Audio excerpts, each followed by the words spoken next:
방금 제가 출근 준비를 하면서 출근을 준비하면서 하기 굉장히 부적절한 생각을 한번 했었습니다. 개발자들은 왜 퇴사할까? 뭐 이런 문제를 말이죠. 그래서 이런 얘기를 이번 영상에서는 해볼까 해요. 그럼 바로 가시죠.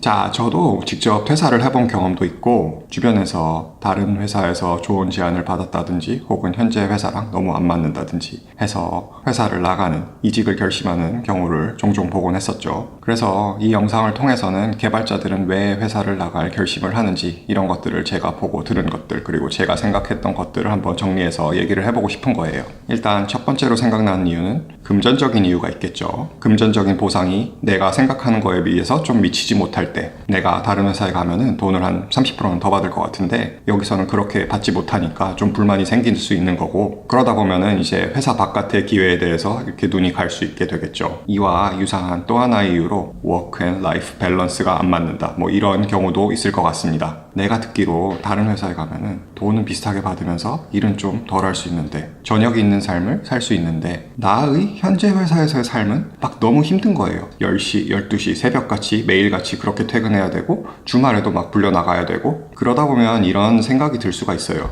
내가 무슨 부귀영화를 누리겠다고 이렇게까지 일을 하나. 그래서 몸이 조금 더 편할 수 있는 회사로 이직을 해서 내 삶의 퀄리티를 이렇게 챙기고자 하는 경우가 있죠. 또 하나의 이유는 회사나 그 팀의 사람들이랑 잘 맞지 않는 경우가 있겠죠. 먼저 회사랑 맞지 않는 부분에서 자주 보는 이유는 일하는 방식이 회사랑 나랑 잘 맞지 않는다, 이런 경우입니다. 단순하게 생각해보면 일의 퀄리티를 중요시하냐, 일의 속도를 중요시하냐 이렇게 되는데, 어느 쪽이든 간에 개발자가 내가 생각하는 일하는 방식과 팀이 일하는 방식이 지나치게 다르면은 회의를 느끼게 되는 것 같아요. 먼저 개발자 본인은 퀄리티를 되게 중요시하는데 팀에서는 속도만을 우선시하는 경우를 한번 생각을 해보죠. 개발자 본인은 일을 할 때 퀄리티를 되게 중요시해요. 테스트 커버리지도 좀 높았으면 좋겠고, 코드 가독성이야 뭐 말할 것도 없이 당연히 좋아야 되고, 그 다음에 설계 문서도 잘 써놨으면 좋겠고, 본인은 그런 게 되게 중요한 사람인데 내가 속한 팀, 내가 속한 회사에서는 일의 속도만을 너무 중요시해서 돌아가는 코드는 다 똑같다, 그냥 빨리빨리 일이나 쳐내, 뭐 이런 주의인 경우에 그건 이제 개발자 본인하고 되게 안 맞을 수 있는 부분인 거죠. 본인이 퀄리티를 중요시하기 때문에 코드 한 줄 한 줄 집어넣는데 엄청난 노력을 기울이는데 그런 부분에 대해서는 전혀 인정을 못 받는다든지 이런 부분부터 시작해서요. 이 반대의 경우에도 불만이 있는 경우가 있어요. 개발자 본인은 개발의 흐름이 빠른 게 좋아요.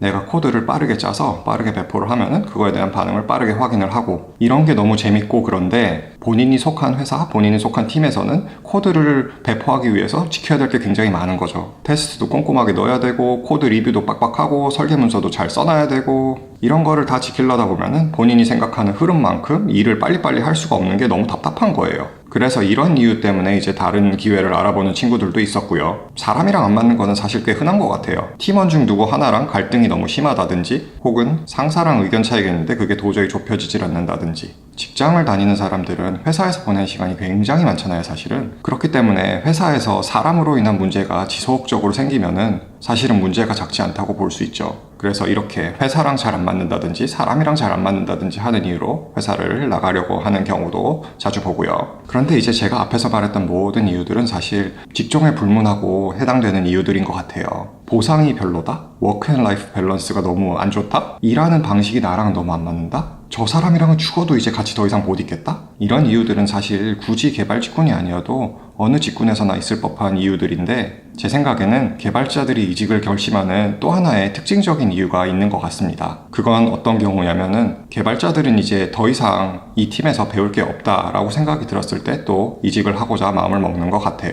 개발자가 한 팀에서 2년, 3년, 4년 이렇게 있다 보면은 업무나 그 팀에서 사용하는 기술 스택에 많이 익숙해지잖아요. 처음에 어떤 팀에 속했을 때는 새로운 것이 굉장히 많아서 배워야 할 게 굉장히 많고, 때에 따라서는 좀 압도되는 느낌을 받을 수도 있고 한데, 어느 정도 시간이 지나고 나서 팀이 맡고 있는 일에 익숙해지고 나면은 우리 팀의 코드 베이스를 손바닥 뒤집듯이 왔다 갔다 할 수 있게 되고, 버그 픽스라든지 기능 추가라든지 장애 복구라든지 이런 거 그냥 너무 쉽게 기계처럼 할 수가 있게 되고, 그런 경지에 다루고 나면은 내가 이 팀에 속하게 됐을 때 처음 몇 개월간 느꼈던 그런 성장하는 느낌을 몇 년이 지나고 나선 더 이상 못 받을 수가 있는 거죠. 경우에 따라서는 내가 속한 팀이 하는 업무가 계속 진화하고 계속 성장하게 되면서 개발자 본인도 지속적으로 성장하는 느낌을 받게 될 수도 있는 거지만, 많은 경우에는 그 개발자가 성장하는 느낌이라는 게 이렇게 완만해지는 것 같아요. 시간이 지나고 나면. 그런 느낌이 왔을 때 개발자들은 이제 생각을 해보는 것 같아요. 내가 좀 정체되는 건 아닌가? 다른 걸 해볼 때인 것 같다. 새로운 자극이 필요한 것 같다. 그런 생각이 들면 이제 다른 기회를 알아보기 시작하는 거죠. 팀을 한번 바꿔볼까? 그런데 팀을 바꿔볼 것 같으면 아예 회사를 바꿔보는 것도 뭐 가능하지 않을까? 그런 식으로 이제 주변의 다른 기회들을 알아보게 되는 것 같아요. 그래서 이렇게 개발자들 중에서는 자신이 성장하는 느낌을 더 이상 받지 못할 때 새로운 성장과 배움의 기회를 찾아서 떠나는 경우들이 있는 것 같습니다. 지금까지 이런저런 이직의 사유들을 이야기해봤지만은 결론적으로 한마디로 말하자면은 결국엔 다 본인의 직업적인 만족, 나아가서 자신의 삶에 대한 만족을 찾기 위해서 이렇게 이직을 결심하는 게 아닌가 생각이 듭니다. 혹시 여러분들께서도 예전에 지금은 이제 이직을 해야 될 시기이다 라고 생각이 드신 경우가 있다면 무슨 이유들이 있으셨는지 또 댓글에 남겨주시면 의미 있는 얘기를 같이 해볼 수 있을 것 같아요. 그리고 지금 현재 그런 고민을 하고 계신 분들이 있다면 응원합니다. 그래요. 오늘 영상은 여기까지 마무리해보도록 하고요. 저는 또 다음에 다른 이야기로 찾아뵙도록 하죠. 자, 이제 저는 회사를 가봐야 될 시간이네요. 그러면 들어가 보겠습니다, 여러분들. 안녕히 계세요.